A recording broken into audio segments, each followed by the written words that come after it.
నమస్కారం, సుఖీబావుకు స్వాగతం. పొగ తాగడం ఆరోగ్యానికి హానికరమని తెలుసు. అయినా మనలో చాలా మందికి పొగ తాగందే పొద్దు గడవదు. ఎడాపెడా పొగ చుట్టలు తగలేస్తూనే ఉంటారు. సిగరెట్ చుట్ట, బీడి, హుక్క ఏదైతేనేం పొగాకు ఉత్పత్తులన్నీ ప్రమాదకరమే.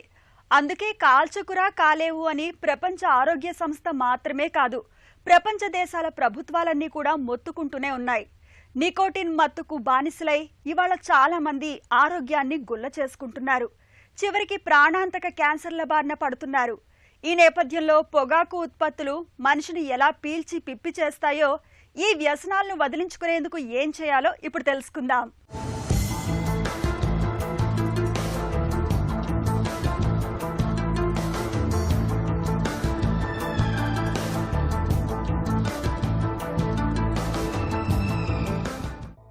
బీడీ తాగడం, చుట్ట కాల్చడం, గుట్కా నమలడం ఇవన్నీ పొగాకు రక్కసి ప్రతిరూపాలు. స్నేహితుల సమక్షంలో సరదాగా మొదలై ఆపై ఫంక్షన్లు, పార్టీలు, పండగల సందర్భాల్లో నెమ్మదిగా అలవాట్లుగా పరిణమిస్తాయి. చివరికి జీవితంలో విడదీయరాని వ్యసనాలుగా మారిపోతాయి. యువతరం ఈ వ్యసనాలకు అలవాటు పడడానికి వెనుక సినిమాలు మొదలుకొని మిత్రుల ప్రోద్బలం వరకు అనేక కారణాలు మనకు కనిపిస్తాయి.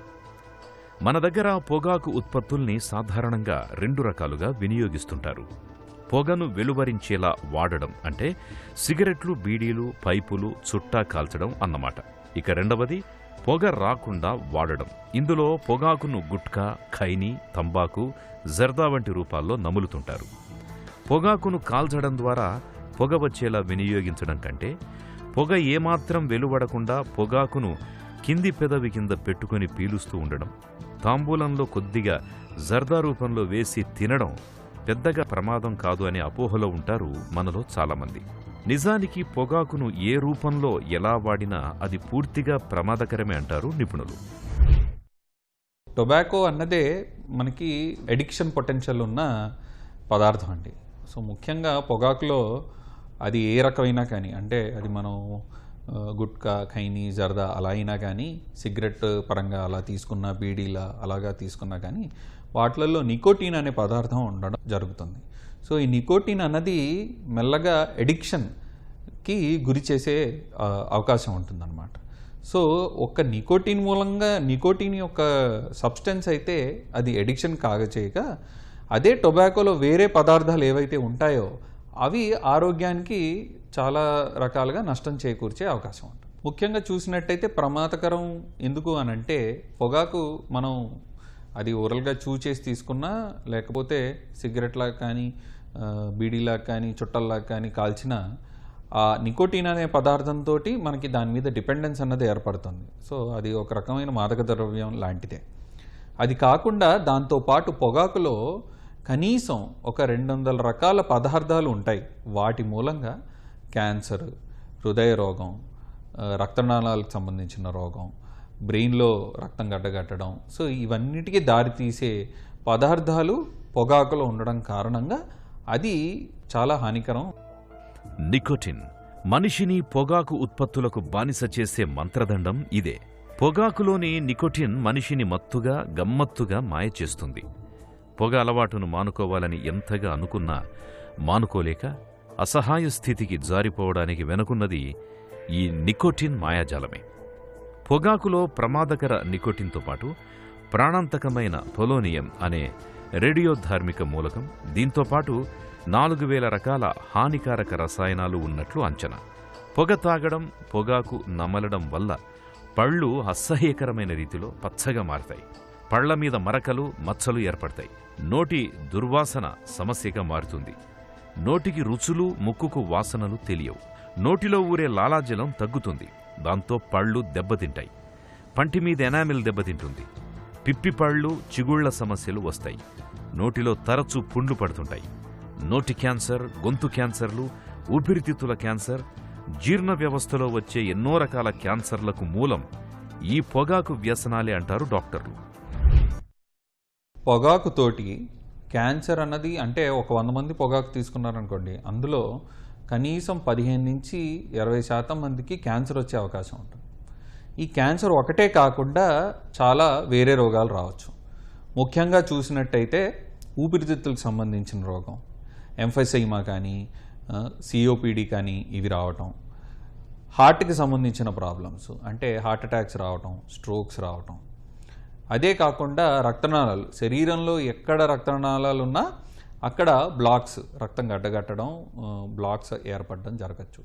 అదే కాకుండా స్ట్రోక్ రావటం. ఇదే కాకుండా టొబాకో తీసుకున్నాక, క్రానిక్గా తీసుకోవటం వల్ల మానసిక సంబంధించిన రోగాలు కూడా వచ్చే అవకాశం ఉంటుందండి. పొగాకు చూసుకున్నట్టయితే అసలు ఏ క్యాన్సర్లు కాజ్ చేస్తుందని తెలుసుకుంటే వాటి లక్షణాలను కూడా మనం జాగ్రత్తగా గమనించుకుంటూ ఉండాలి. సో పొగాకు తోటి వచ్చేది నోటికి సంబంధించిన క్యాన్సర్. సో నోటిలో ఏమన్నా మానని పొక్కులు ఉన్నా, ఎర్రగా కానీ తెల్లగా కానీ మచ్చలు ఏర్పడ్డా, అవి గొంతు వాయిస్ చేంజ్ అవటం కానీ, గొంతు మారడం కానీ, గొంతులో ఏమైనా గరగరా ఉండటం కానీ, మెడలో ఏమైనా గడ్డలు ఉండడం కానీ, దగ్గు ఖచ్చితంగా 2 వారాలకి మించి పైగా తగ్గని దగ్గుకి ఖచ్చితంగా ఇవాల్యుయేషన్ అంటే పరీక్షలు చేయించుకోవటం చాలా అవసరం. అవి సంబంధించినవి కానీ, ఇదే కాకుండా పొగాకు మూలంగా ఒక్కొక్కసారి కిడ్నీ క్యాన్సర్, బ్లాడర్ క్యాన్సర్ కూడా వచ్చే అవకాశం ఉంటుంది. కాబట్టి వాళ్ళల్లో యూరిన్ ఏమన్నా ఎర్రగా వచ్చినా, నడుము నొప్పి ఉన్నా, సో ఇలాంటి వాళ్ళు కూడా ఈ టొబాకో రిలేటెడ్ క్యాన్సర్స్ ఏవైతే ఉంటాయో వాటి గురించి ఖచ్చితంగా చూసుకుంటూ ఉండాలి. ఈ సిమ్టమ్స్ ఉన్న వాళ్ళందరూ ఖచ్చితంగా పరీక్షలు అన్నది చేయించుకోవటం అవసరం. పొగ నిర్మూలన కోసం ఎందరు ఎన్ని రకాలుగా ప్రయత్నాలు చేస్తున్నా ఇప్పటికీ ప్రపంచవ్యాప్తంగా పొగ అలవాటు మూలంగా ఏటా దాదాపు 60 లక్షల మంది మరణిస్తున్నారు. వారిలో సుమారు 10 లక్షల మంది భారతీయులే ఉంటున్నారని గణాంకాలు చెబుతున్నాయి. ఇక నేరుగా పొగ తాగకపోయినా ఇంటా బయట ఇతరులు వదిలే పొగను పీల్చడం వల్ల ప్రపంచవ్యాప్తంగా మరో 6 లక్షల మంది అమాయకులు ప్రాణాలు కోల్పోతున్నారు. పొగాకు ఉత్పత్తులు మనిషిని ఎలా పీల్చి పిప్పి చేస్తాయో, ఈ వ్యసనాలను వదిలించుకునేందుకు ఏం చేయాలో ఇప్పుడు తెలుసుకుందాం. పొగాకు వ్యసనాలు మనిషిని శారీరకంగా పీల్చి పిప్పి చేస్తాయి. చివరికి ప్రాణాంతక క్యాన్సర్లను తెచ్చిపెడతాయి. పొగ అలవాటున్నప్పుడు, పొగాకు ఉత్పత్తుల్ని వాడుతున్నప్పుడు ఏవైనా అనుమానిత లక్షణాలు కనిపిస్తుంటే ఆలస్యం చేయకుండా వెంటనే డాక్టర్ని సంప్రదించాలి. నోట్లో పుండ్లు పడ్డప్పుడు ఎంతకీ తగ్గకపోవడం, నోట్లో ఎక్కడైనా కండ పెరగడం, నోటిలోపల తెల్లని మచ్చలు కనిపించడం, నమలడంలో ఇబ్బందిగా ఉండడం, నాలుక దవడ కదలికలు మందగించడం, చాలా కాలం పాటు గొంతు బొంగురుగా ఉండడం, గొంతులో ఏదో అడ్డుగా ఉన్నట్టు అనిపించడం, ఈ లక్షణాలన్నీ ప్రాణాంతక క్యాన్సర్ల తాలూకు సంకేతాలు. ఈ లక్షణాలు కనిపిస్తున్నప్పుడు వెంటనే డాక్టర్ని సంప్రదించి తగిన చికిత్స తీసుకోవాలి. ఇలా చేయడం వల్ల మనకొచ్చే ఎన్నో వ్యాధులను ముందుగానే నివారించడం సాధ్యమవుతుంది. ఏ రకమైన క్యాన్సర్ అయినా ముందుగానే గుర్తిస్తే చాలా వరకు తగ్గే అవకాశం ఉంది. పొగాకు ఉత్పత్తులను తీసుకున్నప్పుడు ఎవరిలోనైతే నోట్లో కానీ, నాలుకపైన కానీ, అంగిటిపైన కానీ ఎర్రటి మచ్చలు ఉన్నట్లయితే, లేదంటే ఎరుపు తెలుపు రంగులో కూడినటువంటి మచ్చలు ఉన్నట్లయితే, అదేవిధంగా నోట్లో పుండ్లు కావడము, ఈ పుండ్లు ఎక్కువ రోజు మానకుండా ఉండడం వల్ల కానీ, అదేవిధంగా నమలడం ఇబ్బందిగా ఉన్నప్పుడు కానీ, నోరు తెరవకుండా ఉన్నప్పుడు కానీ, అదేవిధంగా దీర్ఘకాలికంగా దగ్గు ఉన్నటువంటి వ్యక్తుల్లో కానీ, ఆకలి లేకపోవడము, బరువు తగ్గిపోవడము, చంకల్లో కానీ గజ్జల్లో కానీ గడ్డలైనప్పుడు వీటిని వైద్య పరిభాష లోపల లింఫెడ్నోపతి అంటాము. ఇలాంటి లక్షణాలు కనిపించినప్పుడు ఖచ్చితంగా వైద్యులను సంప్రదించాలి. పొగాకు ఉత్పత్తులు ముఖ్యంగా శరీర భాగాలన్నింటిలో ప్రధాన అవయవాలను దెబ్బతీయడం అనేటువంటి జరుగుతుంది. సో దాంట్లో ముఖ్యంగా రక్తం చూసుకున్నట్లయితే పొగాకు ఉత్పత్తులు తీసుకున్నటువంటి వ్యక్తుల లోపల రక్తము చిక్కబడడం అనేటువంటిది జరుగుతుంది. సో దాని మూలంగా రక్తనాళాలలో రక్తము గడ్డలు కట్టడం జరుగుతుంది అన్నట్టు. సో దీని మూలంగా గుండెకు సప్లై చేసేటటువంటి రక్తనాళాలలో రక్తము గడ్డగట్టడం మూలంగా గుండెపోటు వచ్చి అకాల ఆకస్మిక మరణాలు అనేటువంటివి సంభవించడం జరుగుతుంది. అదేవిధంగా మెదడుకు సప్లై చేసేటటువంటి రక్తనాళాలలో రక్తం గడ్డగట్టడం మూలంగా పక్షవాతం వచ్చేటటువంటి అవకాశం ఉంటుంది. అదే కాలివేళ్ళు, చేతివేళ్లకు సప్లై చేసే రక్తనాళాలలో రక్తం గడ్డగట్టినట్లయితే అక్కడ పొగాకు పదార్థాలు వాడేటటువంటి వ్యక్తుల లోపల రక్తనాళాల యొక్క గోడలు దెబ్బతినడం జరుగుతుంది. మామూలుగా ఆరోగ్యవంతులైనటువంటి వ్యక్తుల లోపల ఇలా దెబ్బతిన్నటువంటి రక్తనాళాలు దానంతటా అదే రిపేర్ కావడం జరుగుతుంది. కానీ పొగాకు ఉత్పత్తులు తీసుకున్నటువంటి వ్యక్తుల లోపల ఈ రిపేర్ అన్నటువంటి జరగదు. పైపెచ్చు ఇంకా ఎక్కువగా రక్తనాళాల గోడలు దెబ్బతినడం జరుగుతుంది. ఈ విధంగా రక్తనాళాలలో రక్తం గడ్డగట్టడము, రక్తనాళాల యొక్క గోడలు దెబ్బతినడం మూలంగా రక్త ప్రసరణ అనేటటువంటిది ఆగిపోవడం జరుగుతుంది. సో దాని మూలంగా ఇప్పుడు కాలివేళ్ళు చేతివేళ్లకు రక్త ప్రసరణ ఆగిపోయినప్పుడు అక్కడ గ్యాంగ్రీన్ డెవలప్ కావడం జరుగుతుంది. సో దీని మూలంగా ఏమవుతుందంటే ఈ కాలివేళ్లను చేతివేళ్లను తీసివేయాల్సినటువంటి పరిస్థితి ఏర్పడుతుంది. ప్రపంచవ్యాప్తంగా పొగాకు ఉత్పత్తులను వాడడం మూలంగా 8 మిలియన్ల కంటే ఎక్కువగా మరణాలు సంభవించడం అనేటటువంటిది జరుగుతుంది. దీనిలో 7 మిలియన్ల కంటే ఎక్కువగా మంది డైరెక్ట్గా పొగాకు ఉత్పత్తులను తీసుకోవడం మూలంగా మరణించేటటువంటి అవకాశం ఉంటుంది. 1.2 మిలియన్ల కంటే ఎక్కువ మంది ఎవరైతే స్మోకింగ్ చేస్తారో వారి పక్క నుండి పీల్చడం మూలంగా మరణించడం అనేటటువంటిది జరుగుతుంది. సో పొగాకు ఉత్పత్తులు వాడేటటువంటి వ్యక్తుల లోపల సగానికంటే ఎక్కువగా మందిలో మరణాలు సంభవించేటటువంటి అవకాశం ఉంటుందన్నట్టు. పొగ తాగడం, పొగాకు ఉత్పత్తుల్ని నమలడం వల్ల దాదాపుగా 30 రకాల క్యాన్సర్లు వచ్చే అవకాశం ఉందని నిపుణుల అంచనా. ముఖ్యంగా లంగ్ క్యాన్సర్ వచ్చే అవకాశాలు ఎక్కువగా ఉంటాయి. పొగ అలవాటు మూలంగా ఊపిరితిత్తుల కణజాలంలో అసాధారణ మార్పులు చోటు చేసుకుంటాయి. ముఖ్యంగా ఊపిరితిత్తుల్ని శుభ్రపరిచే సీలియా వంటి వెంట్రుకల కణజాలం దెబ్బతినిపోతుంది. ఈ పరిణామం చివరికి ఊపిరితిత్తుల క్యాన్సర్ కోరలకు చిక్కేలా చేస్తుంది. ఇది ఆరోగ్యవంతమైన కణజాలంతో కూడిన ఊపిరితిత్తి.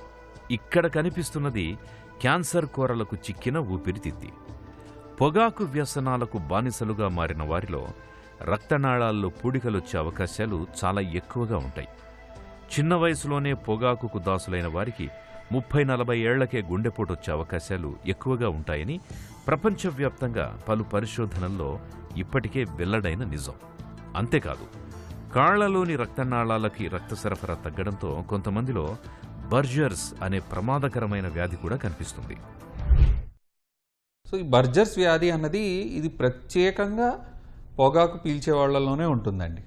సో అదేమవుతుందంటే మనకి కాళ్ళల్లో ఏదైతే రక్తస్రావం చేయడానికి ఆర్టరీస్ ఉంటాయో వాటిలలో ఇన్ఫ్లమేషన్ అన్నది కాజ్ చేసి రక్తం గడ్డగట్టేటట్టు, లేకపోతే ఆ రక్తనాళాల దారి ఏదైతే ఉందో, రక్తం ప్రవహించే దారి ఏదైతే ఉందో అది చాలా సన్నగా చేయటం అవుతుంది. దాంతో కాళ్ళల్లోకి రక్తం సరిగ్గా ప్రసవించక ఏ ఫిజికల్ యాక్టివిటీ చేసినా, అంటే కాస్త దూరం నడవంగానే కాళ్ళు బాగా నొప్పి పుట్టడం, విపరీతంగా అంటే ఆ నొప్పికి మనిషి ఫర్దర్ నడవలేక కూర్చోండాల్సిన అవసరం రావటం, ఇలాంటివి జరుగుతుంది. ఈ జబ్బు ప్రత్యేకించి స్మోకింగ్ చేసే వాళ్ళల్లోనే ఉంటుంది, వేరే వాళ్ళలో చాలా చాలా అరుదుగా ఉంటుంది.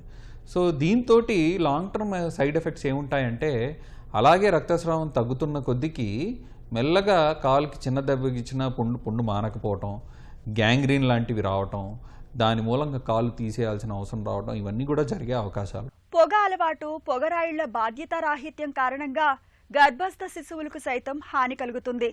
పొగ ప్రభావానికి గురై పుట్టిన పిల్లలు రకరకాల శారీరక, మానసిక రుగ్మతులకు లోనవుతున్నారు. ఊపిరితిత్తులు, జీర్ణాశయం, గుండె, నాడీ వ్యవస్థ, చర్మం మొదలైన అవయవాలు దెబ్బతిని బలహీనంగా మారుతున్నారు. వైద్య చికిత్స అందని పరిస్థితుల్లో కొందరు చిన్న వయసులోనే కన్నుమూస్తున్నారు.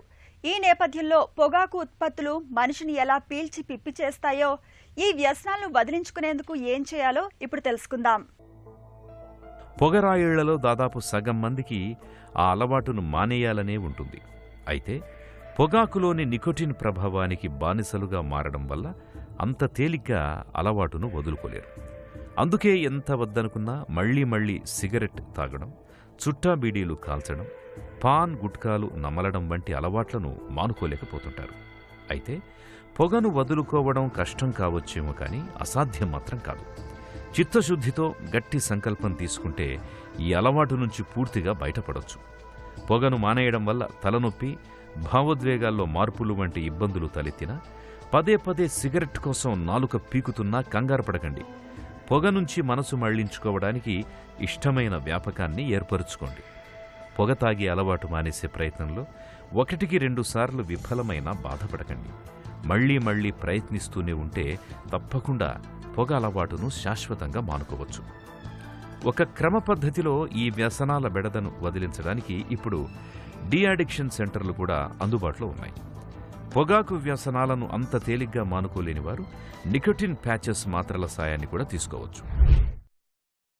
ఈ పొగాకుని మానాలనుకున్న వాళ్ళకి మనం 5A క్వశ్చనేర్ అని చెక్ చేస్తామండి. మెయిన్గా ఇది అన్నది మీ ఫ్యామిలీ డాక్టర్ కానీ ఏ డాక్టర్ కానీ మనం చెప్పి చూసుకోవచ్చు. అందులో మనం ముఖ్యంగా ఏం గమనిస్తామంటే అసలు పొగాకు మానే తత్వం ఉందా, పొగాకుకి ఎడిక్షన్ ఉందా, పొగాకు మానాల్సిన ఆలోచన ఏమన్నా ఉందా, దానికి కావాల్సిన మనకి వెసులుబాటు అవన్నీ మనం చెక్ చేసి పేషెంట్కి సలహా ఇవ్వటం అంటూ జరుగుతుంది. ముఖ్యంగా పొగాకు మారడానికి అది స్టెప్ వైజ్గా మనం ట్రీట్మెంట్ తీసుకోవాల్సిన అవసరం ఉంటుందండి. సో ఆ స్టెప్ వైజ్ ట్రీట్మెంట్ ఏంటి? మెయిన్గా స్టెప్ వైజ్ ట్రీట్మెంట్లో వచ్చేది బిహేవియరల్ థెరపీ. సో అది గ్రూప్ కావచ్చు, సింగిల్ ఇండివిజువల్ బిహేవియరల్ థెరపీ కావచ్చు. ఇవి ఇవ్వడంతో పొగాకు మానే అవకాశం ఎక్కువ ఉంటుంది. సో బిహేవియరల్ థెరపీతో పాటు మనం మందులు, ఫార్మకలాజికల్ థెరపీ అంటాం. సో దీంట్లో ఏంటంటే నికోటిన్ ప్యాచెస్ కానీ, నికోటిన్ గమ్స్ కానీ, స్ప్రేస్ కానీ ఉంటాయి. దీంతో అంటే పేషెంట్ ఎన్ని సిగరెట్స్ కాలుస్తున్నాడు దాన్ని బట్టి ఎంత నికోటిన్ ప్యాచ్ అవి వాడటంతో ఈ పొగాకు బదులు ఈ నికోటిన్ ప్యాచెస్ వాడి మెల్లమెల్లగా ఓవర్ ఎ పీరియడ్ ఆఫ్ కొన్ని వారాల నుంచి నెలల వరకు మెల్లమెల్లగా వాటి డోస్ తగ్గించుకుంటూ రావాల్సి వస్తుంది. అవి వాడినా కానీ పొగాకు మానలేని పరిస్థితి ఆర్ ఇబ్బంది, పొగాకు మానితే కష్టంగా ఉన్న వాళ్ళల్లో దానికి మనకి సపరేట్గా వేరే మందులు, ట్యాబ్లెట్స్ కూడా ఉన్నాయి, 2 రకాల ట్యాబ్లెట్స్. సో ఆ ట్యాబ్లెట్స్ వాడి మనం తగ్గించుకునే అవకాశం ఉంటుంది. సో దీనికి మనం ప్రత్యేకించి సైకాట్రిస్ట్ అంటే అడిక్టివ్ సైకాట్రిస్ట్ వాళ్ళని కలిసినట్టయితే మనకి ఒక ప్రణాళికబద్ధంగా దీన్ని మానిపించుకునే అవకాశం ఉంటుంది. అంటే చాలామంది పొగాకు మానకపోవడానికి కారణం అది మానడం ఇష్టం లేక కాదు, చాలాసార్లు అది మానేస్తుంటే శరీరంలో వచ్చే సైడ్ ఎఫెక్ట్స్ మూలంగా మానలేకపోతూ ఉంటారు. సో వాళ్ళకి మనం కౌన్సిలింగ్ ఇచ్చి నికోటిన్ ప్యాచెస్ కానీ ఈ మందులు కానీ ఇచ్చి మోటివేట్ చేస్తే ఖచ్చితంగా పొగాకు హ్యాబిట్ని మానుకునే అవకాశం ఉంటుందండి.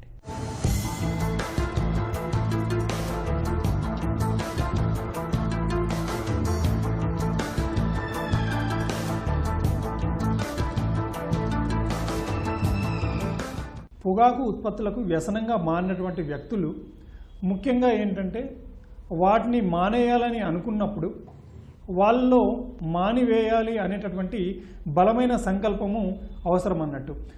చాలామందిలో ఈ వ్యసనాలను మానాలంటే ముఖ్యంగా ట్రిగ్గర్స్ను అవాయిడ్ చేయాలి.